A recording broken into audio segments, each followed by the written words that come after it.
আসসালামু আলাইকুম। কি অবস্থা সবার? আশা করছি সবাই অনেক ভালো আছেন। আজকে একটা দারুণ মজাদার ডিশ তৈরি করব, সেটা আমার জন্য নতুন, যদিও উপকরণগুলো একেবারে নতুন নয়, তবে আমার জন্য এই ডিশটা নতুন। আমি অনেককেই দেখেছি, তো ভাবলাম কেন না আমিও তৈরি করি। এগুলো কি পাতা চিনতে পাচ্ছেন? হ্যাঁ, এগুলো হচ্ছে সজনে পাতা। তো আম্মুকে বললাম যে কিছু সজনে পাতা পাঠাইও।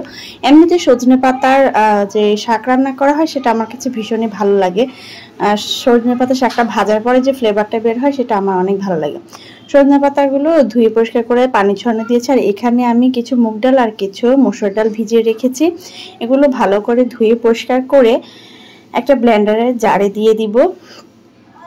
একদম মিহি ব্লেন্ড করব না, আবার একেবারে মানে দানা দানাও রাখবো না, মোটামুটি একটা দরদরাস যে টাইপের হৈরক টাইপের করে রাখবো। আর এখানে আমি হাফ কাপের মতো আতপ চাল ভিজিয়ে রেখেছিলাম।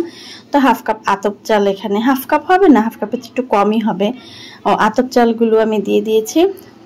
আতপ চাল দিলে হয় কি, যে কোনো চপ বা বড়ার বা বেসনের সাথে আতপ চালের গুঁড়া দিলে এটা অনেকটা ক্রিস্পি হয়। তো এখানে আমি 2-3 কোষ রসুন, সামান্য একটু আদা, তারপরে পেঁয়াজ আর আস্ত কাঁচামরিচ দিয়ে একটা ডালের পেস্ট করে নিয়েছি।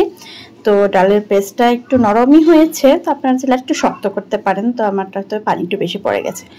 তো সজনে পাতাগুলো একটু কেটে নিয়েছি। এমনি তো সজনে পাতা অনেক ছোট ছোট, না কাটলেও চলে, তবে আমি একটু কেটে নিয়েছি।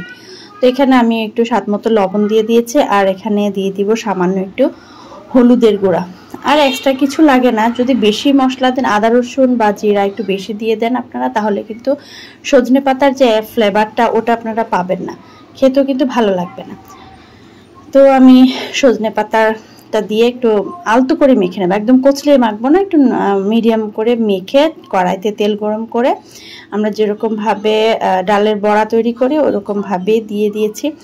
বড়াটা যখন ভাজা হচ্ছিল না, এই সজনে পাতার ঘ্রাণটা কি সুন্দর বের হচ্ছিল। সজনে পাতা কিন্তু এমনিতেই অনেক উপকারী স্বাস্থ্যের জন্য। আর সজনে পাতার গুঁড়া করে বিক্রি করা হয় কিন্তু বর্তমানে, সেটা মোরিঙ্গা গুঁড়া হিসাবে, যেটা ডায়াবেটিসের জন্য অনেক উপকারী, থাইরয়েড এগুলোর জন্য অনেক কার্যকরী কাজ করে। আর এমনিতেও কিন্তু এই সজনে পাতা অনেক উপকার। সজনে গাছের শাল মানে ছাল যেটা, এটা কিন্তু ঠান্ডা কাশির জন্য গ্রামে ব্যবহার করা হয়ে থাকে। ছোটবেলায় দেখেছি, আমাদের অনেক বড় সজনে গাছ ছিল। তো দেখতাম অনেকে আমাদের গাছ থেকে সজনের ছাল ছাড়িয়ে নিত। তো গরম গরম ভাতের সাথে সজনে পাতার বড়া, সাথে মরিচ, কাঁচামরিচ, শুকনো মরিচ, লেবু দিয়ে খেতে কিন্তু ভীষণই ভালো লাগে। তো আমি আগে সজনে পাতার শাক খেয়েছি, ভর্তা খেয়েছি, বাট এরকম বড়াটা আমি কখনো ট্রাই করিনি। তো আমি একজনকে দেখেছিলাম বানাইতে, তো আমি এই জন্য ভাবলাম আমি একটু বানাই, দেখে আসলে কেমন লাগে। আমি তো এমনিতে একটু ঝাল খেতে পছন্দ করি, তো বড়াটার সাথে ঝাল ঝাল করে খেতে লেবুর রস দিয়ে কিন্তু ভীষণই ভালো লাগছিল। আর আমাদের কাছে লেবুগুলোতে এত স্ট্রং ফ্লেভার, খোসাটা পর্যন্ত চিবিয়ে খাওয়া যায়, এত সুন্দর হয় খেতে। তো আপনারা কারা কারা সজনে পাতা পছন্দ করেন এবং ট্রাই করেছেন অবশ্যই কিন্তু কমেন্ট করে জানাবেন।